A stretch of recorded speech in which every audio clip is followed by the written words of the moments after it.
나의 구원의 하나님으로 말미암아 기뻐하리로다. 이것이 무엇의 힘이냐? 믿음의 힘이라는 겁니다. 의인은 어떻게 살 수 있느냐? 믿음으로 살 수 있다는 것입니다. 우리가 아까 찬양했듯이 이 눈에 아무 증거 아니 보여도 믿음만을 가지고서 늘 걸으며 라고 했을 때 그 믿음이 여기서 말하는 그 믿음인 것입니다. 다시 요한계시록으로 가겠습니다. 여러분, 이제 왜 이것을 제가 이렇게 하박국의 구약에 있는 것들을 통해서 하느냐? 이 요한계시록 공동체는 이미 구약 가운데서 나온 공동체이기 때문에 그렇습니다. 그냥 갑자기 튀어나온 공동체가 아니라 이들은 이렇게 구약 가운데서 젖어 있었던 공동체이고, 저는 그렇기 때문에 이 공동체가 핍박을 받을 때에 이 호소는 마치 하박국의 호소와 같겠구나. 그렇게 공동체에 보내진 편지가 바로 요한계시록인 겁니다. 4절, 1장 4절 함께 읽겠습니다. 시작. 요한은 아시아에 있는 7 교회에 편지하노니 이제도 계시고 전에도 계시고 장차 오실 이와 그의 보좌 앞에 있는 7 영과. 여기서 이제 나옵니다. 그러니까 요한계시록은 편지로서 우리에게 전달되어졌음을 4절을 통해서 알 수 있습니다. 요한이 어디에 편지를 하는 겁니까? 아시아에 있는 7 교회에 편지한다고 나와 있습니다. 여러분, 이 7 교회는 뒤에 나중에 이 2장을 통해서 더 자세하게 나오기 때문에 여기서 간단하게만 설명을 드리면, 요한계시록에서 정말 중요하게 나타나는 숫자가 있습니다. 요한계시록은 숫자가 중요합니다. 유명한 숫자 무엇이 있죠? 666이 있지 않습니까? 그것도 나중에 설명을 드리지만 지금 여기서는 몇입니까? 7입니다. 7 교회입니다. 그런데 우리 4절 마지막에도 또 나오죠? 0이 몇이 있습니까? 7 0이 있습니다. 예. 그러니까 지금 7이 반복되어지고 있음을 볼 수 있습니다. 근데 여기서 말하는 7은 완전수를 의미합니다. 그러니까 다시 말해서 이 7은 단순히 숫자 7을 의미하기도 하지만 그것을 떠나서 대표적인 것을 의미합니다. 그래서 7 교회는 7개의 각각의 교회를 의미하기도 하지만 실제로는 모든 교회를 의미하기도 한다는 겁니다. 이해가 되셨죠? 그럼 그 교회 가운데는 어떠한 교회도 포함되어 있습니까? 고향제일교회도 포함이 되어 있는 것입니다. 왜냐하면 그리스도의 교회를 뜻하기 때문입니다. 그러니까 전 우주적인 교회를 7 교회로서 상징하는 것이죠. 그 다음 나와 있는 그의 보좌 앞에 있는 7 영은 그러면 무엇을 상징하겠습니까? 7개의 또 영이지만 그 7 영은 성령님을 의지합니다. 성령님을 의미합니다. 그래서 그렇게 그 계시가 우리 가운데 왔을 때 그의 보좌 앞에 있는 7 영과 그 다음 5절 함께 읽습니다. 시작. 또 충성된 증인으로 죽은 자들 가운데서 먼저 나시고 땅의 임금들의 머리가 되신 예수 그리스도로 말미암아 은혜와 평강이 너희에게로 있기를 원하노라. 우리를 사랑하사 그의 피로 우리 죄에서 우리를 해방하시고. 이제 누가 나옵니까? 예수 그리스도가 나옵니다. 여러분, 이것이 중요합니다. 여러분들이 핍박을 당할 때에 여러분들에게 위로가 되는 것은 무엇입니까?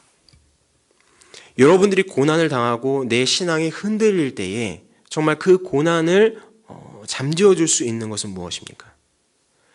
예수 그리스도에 대한 소망입니다. 그래서 요한계시록은 그 주제 자체가 무엇이냐? 예수 그리스도의 오심에 대한 소식입니다. 예수 그리스도가 오신다. 근데 언제 오신다? 곧 오신다. 속히 오신다. 그래서 그 다음 제가 화면에 준비했습니다. 보십시오. 1장 1절입니다. 함께 읽습니다. 시작. 예수 그리스도의 계시라. 이는 하나님이 그에게 주사 반드시 속히 일어날 일들을 그 종들에게 보이시려고 그의 천사를 그 종 요한에게 보내어 알게 하신 것이라. 제가 빨간색으로 한 것이 무엇입니까? 반드시 속히라고 되어 있습니다. 그 다음 구절 또 화면에 있습니다. 같이 읽습니다. 시작. 이 예언의 말씀을 읽는 자와 듣는 자와 그 가운데 기록한 것을 지키는 자는 복이 있나니 어떻다? 때가 가까움이라. 요한계시록의 특징입니다. 요한계시록에서는 때가 자주 나옵니다. 근데 이 이단이 이 때를 가지고 장난을 칩니다. 어떻게 장난치죠? 이 때를 예수님의 재림으로 딱 정하고 이제 예수님의 재림이 얼마 남지 않았다. 그러니까 어떻게 됩니까? 차도 팔고 집도 팔아서 우리 빨리 모이자. 이렇게 되는 것이죠. 그 때를 가지고 우리가 이 미래를 알 수 없으니까 그것을 가지고 장난을 치는 것입니다. 근데 여러분 보십시오. 이 때를 우리가 예수님의 재림으로만 정하게 되면은 이 요한계시록에서 이 요한 공동체는 이 때를 만났습니까? 못 만났습니까? 못 만났습니다. 2000년이 지난 지금 우리도 예수님의 재림을 만나지 못하지 않았습니까? 그럼 요한이 이렇게 말한 건 무엇입니까? 1장 1절에 나왔듯이 반드시 속히 그리고 때가 가깝다라고 얘기했는데 그 가까운 게 2000년이 넘는 것입니까? 여러분, 이러한 부분에서 우리는 이 요한계시록의 해석에 어려움을 느끼게 됩니다. 그런데 우리는 여기서 또 요한계시록에서의 이 때가 어떠한 때로서 쓰였는지를 더 발견하게 됩니다. 이 힌트는 어디서 풀 수 있느냐? 4절 말씀 같이 한번 다시 보겠습니다. 요한계시록 4절입니다. 같이 읽습니다. 시작. 요한은 아시아에 있는 7 교회에 편지하노니 이제도 계시고 전에도 계셨고 장차 오실 이유와, 여기까지입니다. 여러분 보십시오. 여기서 시간에 대한 표현이 나옵니다. 우리는 시간을 말할 때 어떻게 얘기하죠? 직선 형태로 얘기하면서 과거, 현재, 미래를 얘기합니다. 그렇죠. 그런데 4절을 보면은 특이해요. 우리가 알고 있는 시간의 형태가 조금 다르게 표현이 됩니다. 우리는 과거가 먼저인데 여기서는 무엇이 먼저 나옵니까? 이제도 계시고. 그러니까 현재가 먼저 나와요. 그 다음에 뭐가 나옵니까? 전에도 계셨고. 그 다음 과거가 나옵니다. 그 다음 뭐가 나옵니까? 장차 오실 미래가 나옵니다. 그러니까 우리는 과거, 현재, 미래 이렇게 설명하는데 요한계시록에서 설명하는 이 예수 그리스도는 어떻게 표현이 됩니까? 현재가 먼저 표현이 됩니다. 근데 이게 여기만 이런 것이 아니에요. 8절도 보십시오. 8절 같이 읽습니다. 시작.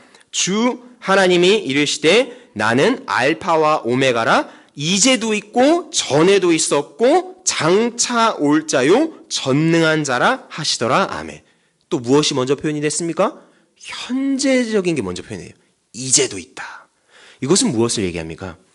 여기서 말하는 때는 미래적인 예수님의 재림뿐만 아니라 현재의 우리 가운데 임재하시는 예수 그리스도도 의미한다는 것입니다. 여러분, 이것이 요한계시록은 미래적인 것을 설명하는 책일 뿐만 아니라 바로 지금 여기 우리와 함께 하시는 예수 그리스도에 대해서 말한다는 겁니다. 그러니까 요한계시록은 현재적인 책임을 우리가 여기서 발견할 수 있습니다. 그러니까 예수님은 우리가 설명할 때 과거에도 계셨고 지금도 계시고 이렇게 설명하는 것이 아니라 무엇을 먼저 땡겨와서 설명합니까? 이제도 계시고.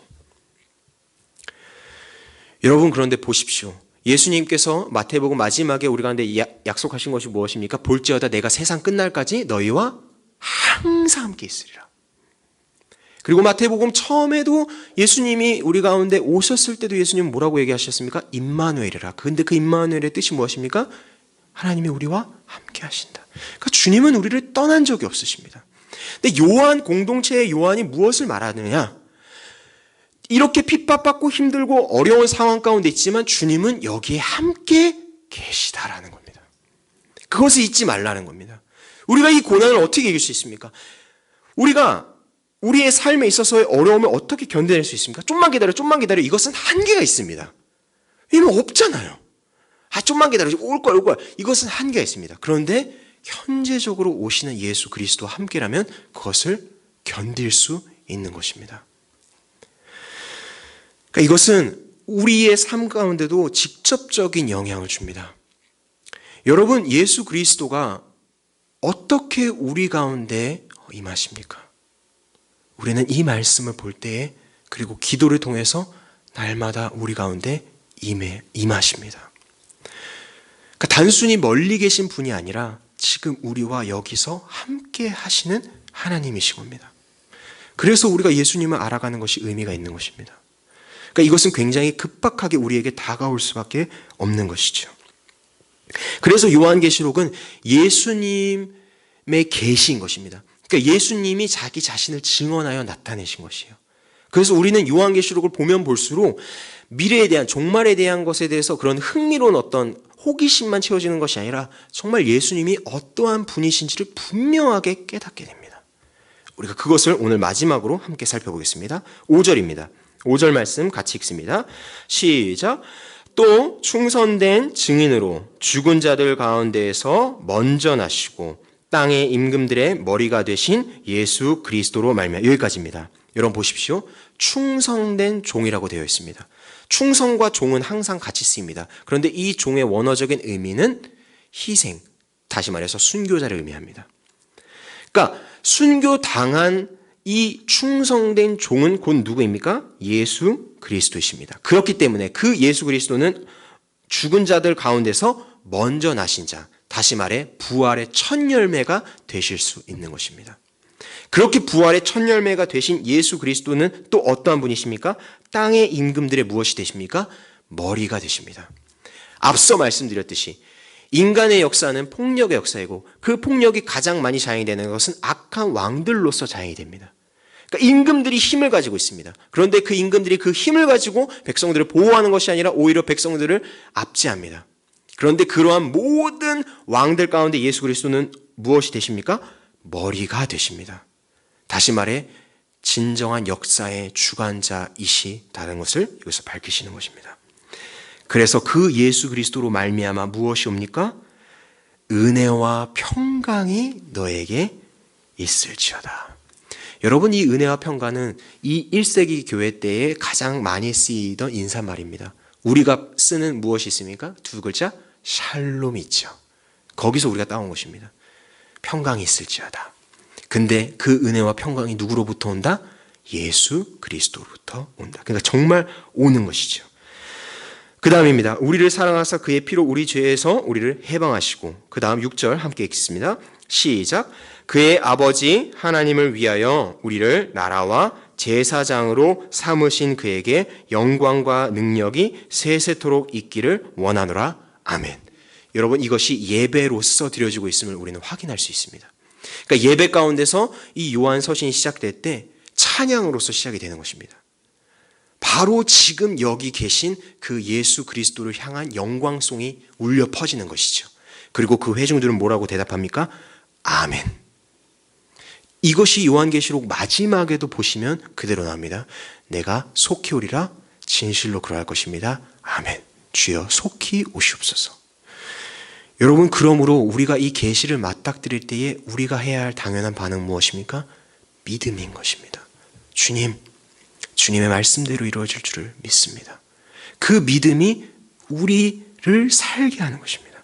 마지막 7절, 8절 같이 읽겠습니다. 시작. 볼지어다 그가 구름을 타고 오시리라. 각 사람의 눈이 그를 보겠고 그를 찌른 자들도 볼 것이요 땅에 있는 모든 족속이 그로 말미암아 애곡하리니 그러하리라. 아멘. 주 하나님이 이르시되 나는 알파와 오메가라. 이제도 있고 전에도 있었고 장차 올 자요 전능한 자라 하시더라. 여러분, 예수님이 오신다는 얘기를 요한은 이렇게 강력하게 선포합니다. 볼지어다. 그가 구름을 타고 오시리라. 이건 무슨 얘기입니까? 보지 못할 사람이 없다는 겁니다. 구름을 타고 오시는 그 분을 피할 수 있는 자가 없다는 겁니다. 근데 누구도 피할 수 없습니까? 그를 찌른 자들도 피할 수 없다는 겁니다. 다시 말해 그 계시가 드러날 때에는 무엇도 함께 드러나느냐? 그 폭력을 행했던 악인의 모습들까지도 다 폭로가 된다는 것입니다. 모두 드러나게 되는 것입니다. 여러분, 여기서 우리는 종말의 의미를 한 차원 더 깊게 알 수 있습니다. 그러니까 우리가 요한계시록을 읽을 때 종말에 대해서 관심을 갖게 됩니다. 그 종말이 언제일까를 생각을 합니다. 그러니까 때를 항상 그러니까 시간적인 개념으로 생각하시죠. 그런데 여러분, 하나님의 시간에서는 이 언제일까보다 중요한 것은 무엇이냐면 하나님의 액션이 더 중요합니다. 그러니까 하나님의 행동이 더 중요한 것입니다. 조금 어려운 단어를 쓰면 이제 카이로스라는 그리스 표현을 쓰는데 쉽게 이해하시면 이렇게 쓸 수 있습니다. 창조는 주님의 카이로스입니다. 창조 행위는 주님의 카이로스입니다. 그리고 종말도 주님의 카이로스입니다. 근데 그 종말이 어떻다?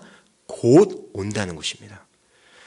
그러니까 이 행위를 우리가 더 이해를 하게 되면 주님의 행위가 이 인간의 역사 가운데 들어온다는 것을 우리가 조금만 더 받아들이게 되면 요한계시록이 좀 더 우리에게 친근하게 다가오게 됩니다.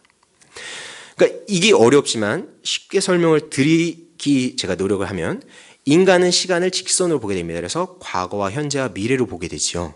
그런데 하나님의 시각 가운데서는 어떻습니까? 이 과거와 과거와 현재와 미래가 하나로 보이게 됩니다. 그러니까 예를 들면 이렇게 펜으로 했을 때 이렇게 직선으로 되어 있는 이것이 이렇게 한번 보십시오. 그럼 어떻게 됩니까? 하나의 점처럼 보이게 되는 것입니다. 그러니까 이것이 하나님의 시각인 것인데, 다시 말해서 주님의 시각 가운데서는 창조가 곧 종말인 것입니다.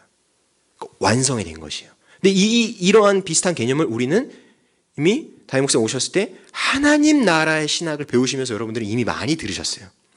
하나님 나라를 들을 때 가장 중요한 그것이 무엇입니까? 이미, 그러나, 아직.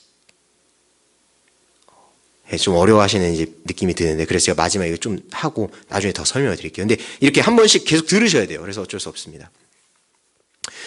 하나님 나라 복음의 노래를 할 때 우리가 어떻게 합니까?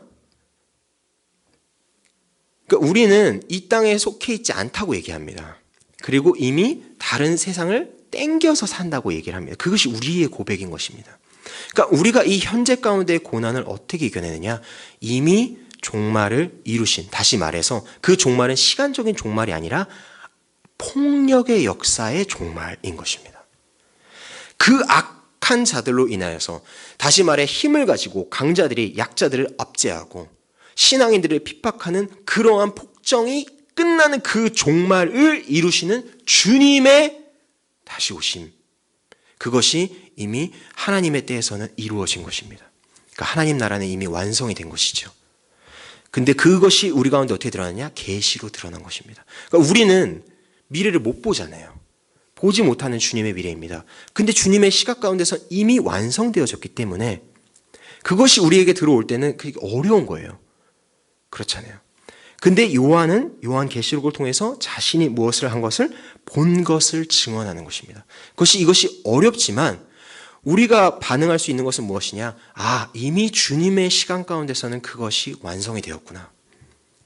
그렇기 때문에 우리가 이 현재의 폭정을 맞이해도 두렵지만 싸워낼 수 있는 인내가 나오는 것입니다. 왜냐? 그것으로 끝나는 것이 아니기 때문에. 주님께서 이미 완성하셨기 때문에. 그래서 예수님을 어떻게 설명합니까? 나는 알파와 오메가다. 우리식으로 하면 이제 그게 그리스어 알파 첫 글자 그리고 끝 글자 오메가 딴 것인데, 기역과 히읗인 것입니다. 알파벳 A와 Z인 것입니다. 역사의 처음과 끝을 누가 주관하신다? 예수 그리스도가 주관하신다. 그 예수 그리스도가 이제도 계시고 어제도 계셨고 장차 오실 분이시라는 겁니다. 그러므로 그것이 우리에게 위로가 되는, 평강이 되는 것이죠.